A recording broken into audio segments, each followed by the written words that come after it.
जैन साथियों, ये देश नहीं बिकने दूंगा, आत्मनिर्भर भारत, स्वदेशी अपनाओ, देश बचाओ, ये तमाम नारे और जुमले आपने सुने होंगे। किसके हैं? महामानव के। किसके हैं? प्रधानमंत्री नरेंद्र मोदी के।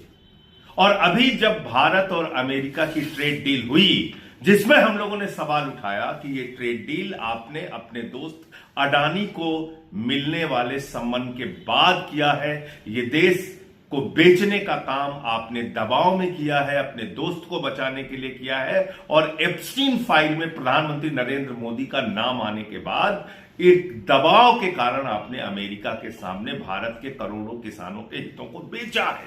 जब हम लोग ये बार बार बात कह रहे थे तो सरकार कह रही थी नहीं चिंता मत करो, हमने देश के किसानों का हित सुरक्षित रखा है, चिंता मत करो, हमने कृषि क्षेत्र को पूरी तरीके से सुरक्षित रखा है। और भारत के सदन में, संसद के अंदर भारत के पीयूष गोयल जी जो केंद्रीय मंत्री हैं वो आकर झूठ बोलते हैं और कहते हैं कृषि क्षेत्र सुरक्षित है। आज इनकी कलई, इनकी सच्चाई पूरे देश के सामने खुल गई। पूरे देश के करोड़ों किसानों के हितों को भारत की सरकार ने बेच दिया है। महंगा तेल अमेरिका और वेनेजुएला से खरीदा जाएगा और 80,000 करोड़ रुपए का बोझ हिंदुस्तान के ऊपर लादा जाएगा। रूस से तेल खरीदना भारत ने लगभग बंद कर दिया है। इसकी भी सच्चाई आज अखबारों में प्रकाशित हुई है।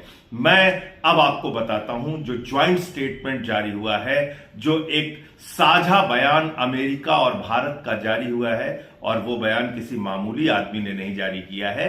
भारत की वित्त मंत्री माननीय निर्मला सीतारमण जी, जिनको प्यार से लोग ताई कहते हैं, ये ताई का बयान है, निर्मला सीतारमण। ये इनका ज्वाइंट स्टेटमेंट है और मैं आपको पढ़कर सुना देता हूं कि इसमें क्या लिखा हुआ है। भारत अमेरिका अंतरिम समझौते की प्रमुख शर्तें। भारत सभी अमेरिकी औद्योगिक उत्पादों और कई अमेरिकी खाद्य एवं कृषि उत्पादों पर आयात शुल्क समाप्त करेगा या कम करेगा। इनमें शामिल है ड्राइड डिस्टिलर्स ग्रेन्स, पशु चारे के लिए लाल ज्वार, मेवे, नट्स, ताजे और प्रोसेस्ड फल, सोयाबीन तेल, वाइन और शराब तथा अन्य उत्पाद।